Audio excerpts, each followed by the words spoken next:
Hey everybody, I just wanted to pick up a story that pretty much everybody has already touched on already, but here's my take on Rachel Zegler and her interviews. I wanted to do a different little take on it from a producer's point of view, so check it out right now.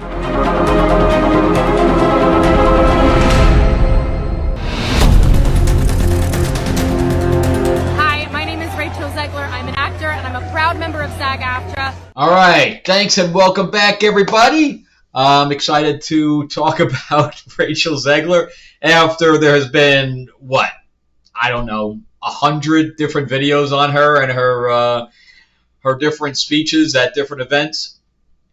But I want to look at this from a producer's point of view, and I just don't want to talk about Snow White. Everybody keeps talking about Snow White, Snow White, Snow White, but there is something else involved here, and that's the Hunger Games, which is coming out long before Snow White is. And I'm really interested to see how her attitude and the fact that she is probably one of the most hated people on the internet, how that is going to affect that film. As the tributes prepare to enter the arena, the tension in the air is palpable. Who among them will have what it takes to survive?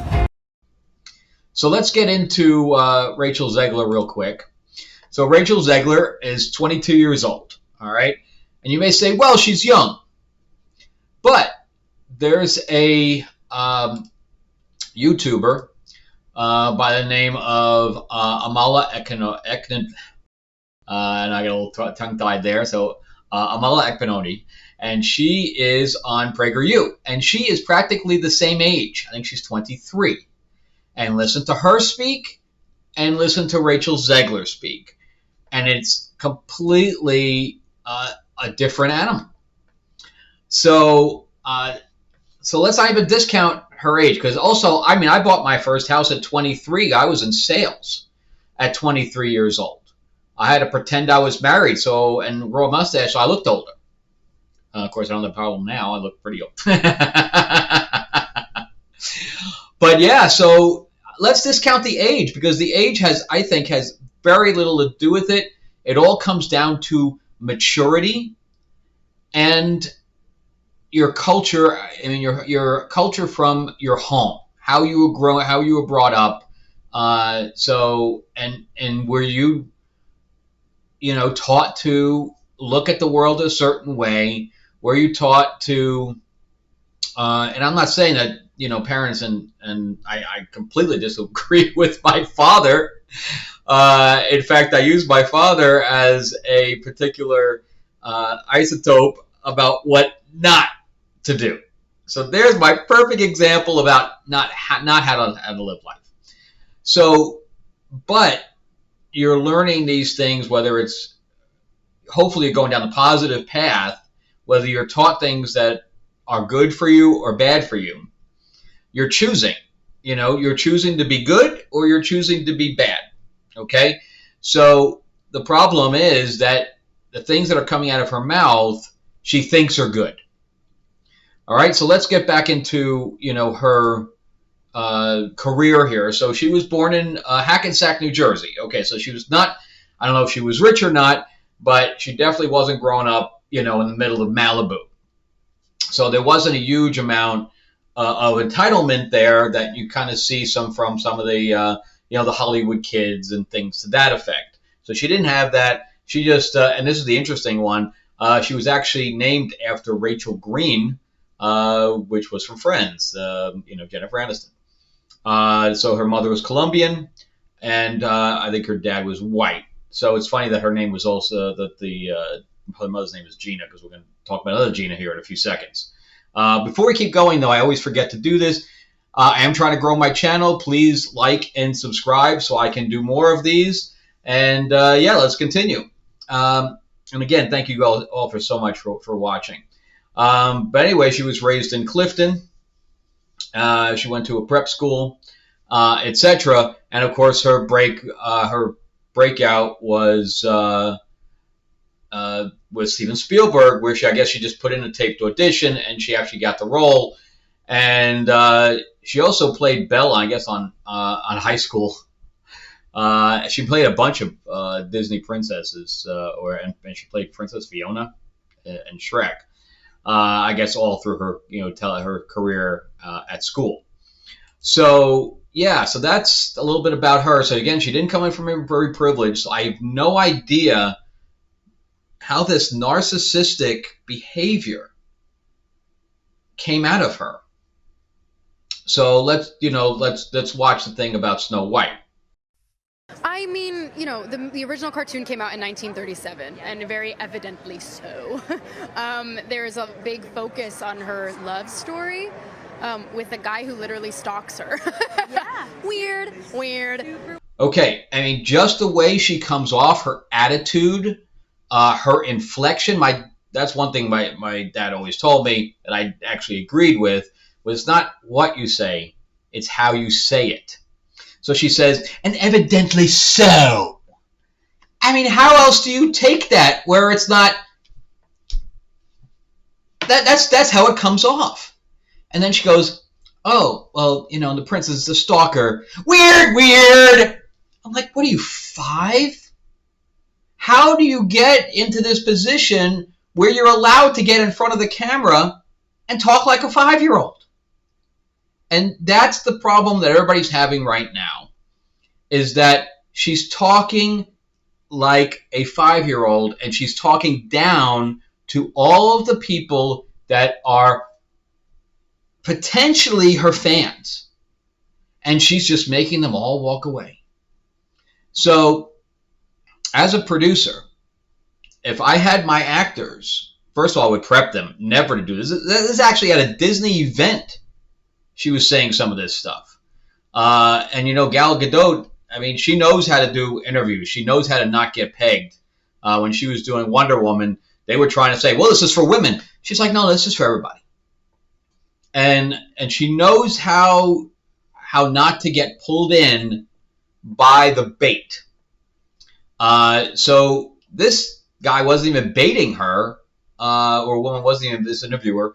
There was another interview done with a woman that is a fan of the original Snow White, and this was her take on it. If Disney wants to make more woke films that tank at the box office, they are more than welcome to do that, but maybe think of an original idea. Maybe not destroy a classic from my childhood and put an actress in there that not only hates the plot and the storyline of the movie she's in, but also seemingly hates Snow White, the character herself. I mean, that's one interview clip that you read the quote from, but she's gone on to talk about this film numerous times, how she once thought Snow White was creepy, she doesn't like the prince, she thinks she should get paid more because she has to wear that dress. She should get paid for streaming. For every hour she has to wear the dress. I mean, talk about biting the hand that feeds you. Not only are you being casted in a classic film to remake it, but you don't seemingly like your own character. So she comes off as an insufferable, whiny brat, and that's why people are so annoyed. Beyond just them inserting feminism, I think we expect that at this point,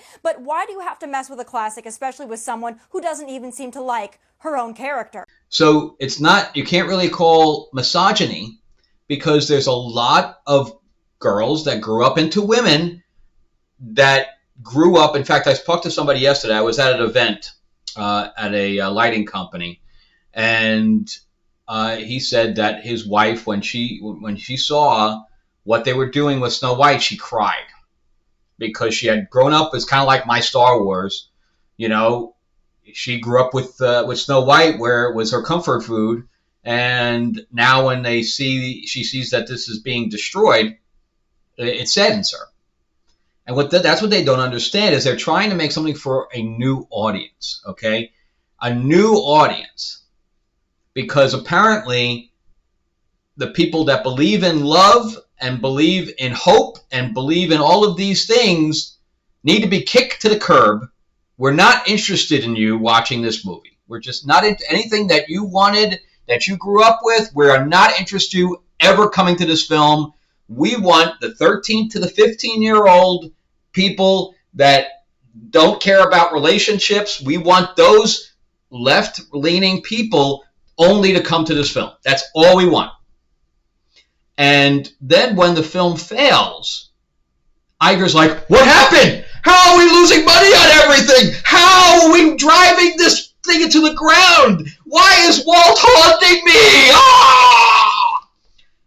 And that's because you're literally, you already have even a large audience. Then you have something like a Disney princess, and most men are not going to be involved in that. You know, I mean, of course, I've seen all the Disney movies, but, you know, I'm a minority. Most men are not going to be involved in that or interested in it. So now you're down to like 60% of the population. Then, on top of that, you say, fuck anything to do with love. Fuck you. You want love in your movies? You want a romantic comedy? You ain't getting that. There's no love in this world no more. Fuck that. So now you're shrinking again. Now, and on top of that, the mothers that grew up are going to put in the old 1937 one, and they're not going to take their kids to see it. So now you're shrinking again. So what's left? So when the movie makes, you're lucky, $400 million, if you're lucky, on a $200 million film, and you just lost $200 million because you got to split all the money with the distributor. Well, you're the distributor with the theaters, and then you have marketing on top of that. You just lost another $200 million. Why make the movie to begin with? Who wants to make films that lose money? Apparently Disney does, because they don't care about making money. But how long can that happen? They're already starting to sell off things. So how long can they go with making no money? That's the biggest question. So they've already hurt the brand so much that people aren't even going to the parks anymore. Universal's taking all of their leftovers now. It's crazy what the mental message has to be. Then let's talk about the strike, okay? Because a lot of people don't talk. A lot of people talking about the strike don't understand it. So I completely agree with the whole AI thing, all right? You want to fight against AI? I'm all for it. Okay, I'm a writer too. I don't want that to happen either. It's going to happen. I mean, why do you think that they haven't come to even sat down at this point? The writers are walking away. The producers are walking away. Why? Because the producers, the studios and networks right now are hiring AI people right and left. Why is that? They're not actually writing anything. So what are they doing? Because the actors can't act in it, so why write it? The reason is they're playing with it.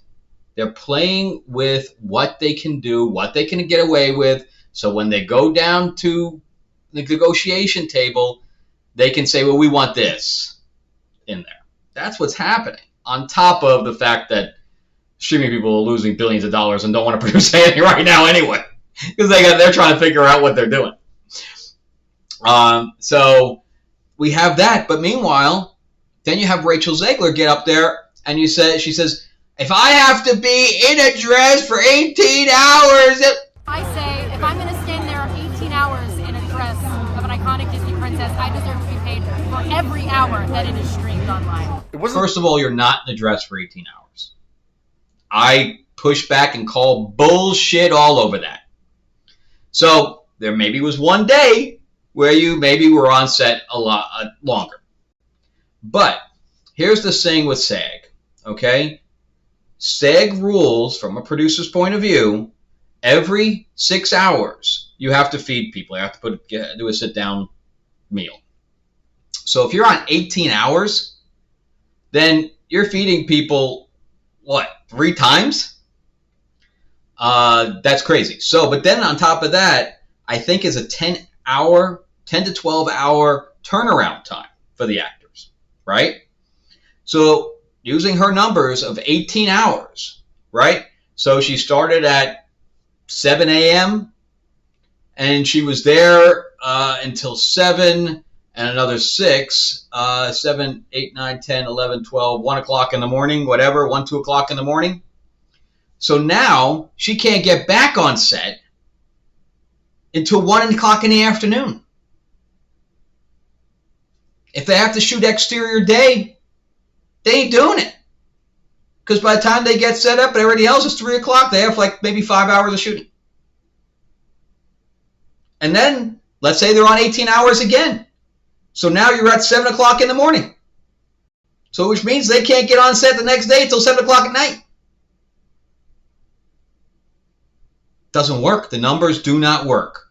She is not on set 18 hours a day, period. Now the crew, that's a whole other story, because the crew could get around. I think they could do 7 hours. I think there's some kind of really weird thing with crew that they can. The turnarounds are a lot different. But for actors, it's 10 to 12 hours at very least. At very least. So yeah, so I'm calling complete bullshit on that. If you got one day where they went longer, okay, I buy it. Every day, not buying it. Not buying it. And if anything, then the next day, she's not on set at all. Or she has an extremely late call. Because that's how you would schedule it. Okay, I don't want to start later the next day. So, which we'd have to do no matter what for the crew. But I only want to start out 2 hours more later in the next day. So I'm going to bring in, let's do gal scenes instead. That's how it works. That's how you play with the schedule. So you don't have the actor coming in. So which, again, calls bullshit on her thing. Because now she's not there for 18 hours because she's not coming in. Maybe she's there for 6 hours. So... And then, SAG, I even went to a rally the other day. If you saw my little video, my little quick video of me at the rally here in Atlanta. So, and I can tell you that the actors are not happy about how long this is going on. But they said it, and they said it again, 80% of our people can't afford, they say, some of them say can't afford, or don't qualify, which is what the real numbers are. 80% can't get insurance, right? We're hearing this all the time. 80% of our constituents can't get insurance. Well, it isn't that they can't afford it. That has nothing to do with it because do you think the actors pay for their own insurance? They don't. Actors in SAG do not pay for their own insurance if they qualify. You know who pays them? The producers. The producers, and I personally have paid into that pot. The producers pay what's called fringes, okay? And the fringes go to, which is almost 17% right now. So by the time you pay fringes and you pay your half of Social Security and all the rest of the stuff, you're paying almost 30% for each actor. So, and that's on any level. If you have a SAG actor and you're going through, unless you're doing new media, as an employee, you're paying all that, right? So why are they saying that 80% of the people aren't getting insurance if that's the case? Because of SAG rules. SAG you have to get a certain amount of hours of work time to qualify to get out of that pot. So, of course, you're an actor that comes from LA to Milwaukee, and you sign up with a manager, and you march on as an extra or whatever else, and you have a certain amount of hours as an extra or background, you're then qualified for SAG, right? So now you pay your SAG dues. Well, after you got approved by SAG, you got your SAG card, you just paid in whatever thousands of dollars you just paid into SAG. I don't know the numbers, I'm not SAG. I don't know what you pay annually. But it's a few $1,000s at the very minimum. So when you do that, well, you're part of SAG. But now you don't get a job for 6 months. You keep going out for auditions, you don't get anything. And that's 80% of SAG. So just because you're not booking doesn't mean anything as far as that's concerned. That's nobody's fault. You're just not right for the part, or you just didn't make a right choice, or you just didn't impress anybody, or they ended up going with an actor that had more credits, or there's a million different reasons. You may have knocked it out of the park, but because you're 5 inches shorter than the main actor, if you're a female, and it just didn't work, So there's a million different reasons. Or you come in with a chemistry test, and the main actor and the female co-star or the male co-star, they just don't gel. So you go with your next guy. There's a million different reasons why people don't get gigs. A million different ones. And I've been privy to all of them. You know, I've had to make some of those decisions where I went with maybe an actor that wasn't as good as the actor I wanted to use because physically on screen they don't look as good. Or they just didn't have the chemistry. So all that stuff is very, very important. And then on top of that, you know, so when you hear that stuff coming out of SAG's mouth, and I just heard too that they were trying to charge for auditions. What? What? Why would, in the name of God, would you do that? That means that the producers have to see less actors. Why? Now you're even taking your constituent and making it worse. What are you gonna do? Give them $20? It's not worth it. Anyway, moving on back onto Zegler. So when I even hear my actors say things like, "Oh, it's female empowerment," and this other stuff, I really just want to stop them, right? Because there's nothing wrong with female empowerment, and as you know, half my stuff has strong female leads. But you want to get a big audience, so you have to apply to both men and women, which is why Gal Gadot says those kind of things. No, is it meant for women? No, it's meant for everybody. So when you say the words like strong female or you say female empowerment, you're turning off the male audience. That may be the case, but the problem is that actors want to feel relevant. They want to feel like they're changing the world with their acting. They need to get off the soapbox. What they need to focus on, the same thing that the producers need to focus on, I am entertaining. This is what Tom Cruise says. I'm entertaining the audience. That's why I'm here. I am here to entertain you. Here's the story. Here's why you're going to be enthralled in it. Here's why you're going to be at the edge of your seat. Blah, blah, blah. Not because of me, but because of what we're creating. Not because I want to create a whole new world and I'm an actor with barely any kind of education to the extent of cultural or governmental or political experience. They don't have any experience in any of those things. They just talk. So I know that everybody feels like they are attacking Rachel Zegler, okay? But I tell you that Gal Gadot should stay far away from her as possible, just because she is a cancer. And what I also found out recently was that she was one of the people that piled on to Gina Carano when she was getting canceled. So it's hard to feel sorry for someone that was instrumental in getting someone fired from the industry, and now she's crying foul when people are piling up on her. So you got to be careful in this world, man, because what's the old saying? The ass you kick on the way up, it might be the same ass you kiss on the way down.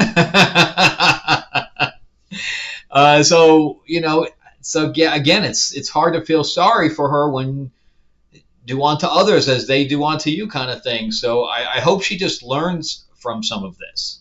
But you would think that she would come out and apologize saying, I didn't mean to come off that way, but even her apology that she put out doesn't even come off as an apology. That's the problem, is that she feels she's right, and she's just not. The way she's handling this. So now Hunger Games comes out in a few weeks, right? It's just 3 weeks. How is that? Now that see, this is what happens. She's up for an Oscar, right? In fact, she made a big thing about the Oscars. Oh, I wasn't invited to the Oscars. Meanwhile, they made her a presenter. They thought she was busy. But she ended up being a presenter, but I didn't get invited to the Oscars. So anyway, when an actor is put up for an Oscar or whatever else, suddenly all of the producers jump on that actor. And then all we see is stuff from this actor coming out. So what's happening is she got, which Mitt lost a crap ton of money. Everything she's done so far has lost money, which is going to be a problem for her. I think it's all going to be a problem for her. But and that's why she's really got to calm down, or else she's not going to have a career. Her career is going to be over. In fact, I'm already kind of think it is over. At least for right now, she's going to need to drop off the face of the earth. Nobody's going to hire her anyway. If everything she does fails, she's going to have to drop off the face of the earth and then come back. But she was in West Side Story, right? And it lost money, even though it was an Oscar winner. Because sometimes you just can't remake that stuff, even with Spielberg. Then you have Fury of the Gods from Shazam. Big money loser. I liked the movie. Big money loser. I had no problem with her at that time. But then I saw her going to be in Hunger Games. I'm like, I've already seen too much of her. Plus, she's like 5'2", man. See her compared to Gal Gadot. See how the size difference. And she's not an action star. So I don't know how this is even going to come off. J-Law, she's like 5'7", man. Give her a little bit of heel and she's towering. I think she might even taller than that. Right? She might be 5'9". So she could come off and pull an action star. Rachel Zegler, no, she's not going to come off. That's why if I wasn't a reviewer, I wouldn't even go near Hunger Games. I like the original Hunger Games. I read all the books, and I'm dreading going to see this. I'm dreading it. And if I'm a minority, great, but I don't think I am, which means that thing's going to lose money too. And we already know that Snow White's going to lose money because they've niched it all the way down. So she's going to have flop after flop after flop after flop. And on top of that, she has a bad attitude. Which is the only thing because some of the other actors have had that too, where it's been flop after flop after flop. But yet they've had a better attitude. They work better with people. They didn't feel like they were entitled to anything. They didn't come off, as a diva. And they continued working until, like Barbie, like Margot Robbie. She had flop after flop. But, and suddenly now she's back in good graces. But will Rachel Zegler get those opportunities now that she's turned everybody off? Margot Robbie didn't do that. And then on top of that, if you remember the line from Barbie, where she says, Helen Mirren's voice comes in and says, this probably wasn't, Margot Robbie was probably not the best person for this line because she wasn't pretty. So, and I have the opposite effect with Rachel Zegler. Because Rachel Zegler versus I don't think Gal Gadot has any problem. Rachel Zegler is not very pretty. Her eyes are too far apart, and it's not like she looks like Anya Taylor-Joy, where Anya Taylor-Joy has that problem. I wouldn't say problem, but that uniqueness to her facial features. But it comes off as exotic. If that's anything, it comes off as kind of exotic with Anya Taylor-Joy, where it doesn't. And maybe it's because of the fact that her mouth, the things that she said, has made her uglier.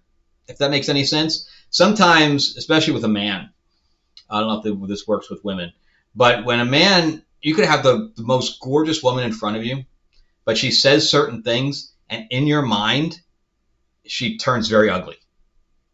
And men, you can tell me if that happens with you, but for me particularly, I could have a supermodel in front of me, and she says nasty things or whatever else. Her face actually becomes ugly. In my mind, and I think that's what's happening with Rachel Zegler, is that nobody's finding her attractive anymore because her ugly personality is warping her face. So I don't know. Let's see what happens with all that. That's why I wanted to take a different tone to this. I want to take a very logical tone. I'm not attacking her. What I'm saying is these are the problems that she has. She's very immature. She's coming off very narcissistic. And this is the impression that she's giving to the movie-going audience. and it's going to affect her career in a negative way. I don't know how she is on set, but if she is a diva on set and the producers don't want to work with her anymore and directors don't want to work with her anymore, and Spielberg and that was her first time, so maybe she did okay with Spielberg, but yeah, she's no Natalie Wood anyway. That movie didn't even compare to the 1950s version as far as I'm concerned. So yeah, so that's I know I kind of talked a little longer than I wanted to with this one, but that's my take on this, and we'll see what happens. We'll see what happens after Snow White comes out, if she gets any other jobs, because I think that everything's going to flop, and the only thing that she even has a chance with is Hunger Games, and if that thing flops, there's really no hope at this point, unless she changes her attitude, and gets a talking to Jesus situation here, where she says, yeah, I'm sorry, I'm going to change the way I look at the world, at my projects, and I'm going to appreciate what came before, and I'm going to appreciate how people see the world maybe differently than I do, and that people may not want to see themselves. Whenever people say, the people will see themselves, let me tell you something. I have no desire to see myself on a screen. I have absolutely no desire to see myself on a screen. I go to the movies to see other people. I go out to the movies so I can see what my life can be like if I was somebody else. I don't want to see myself. It's boring. Why? I don't want to bore myself with my own life. I don't want to see that. I don't want to see some dumpy white guy doing YouTube videos. I don't want to see that. Show me the guy in the spaceship. Show me the guy, getting the girls. Show me the guy that's, show me Blade. Show me whatever. I don't care what color, nationality, or anything else he is. Show me a guy that's having a lot more fun than me.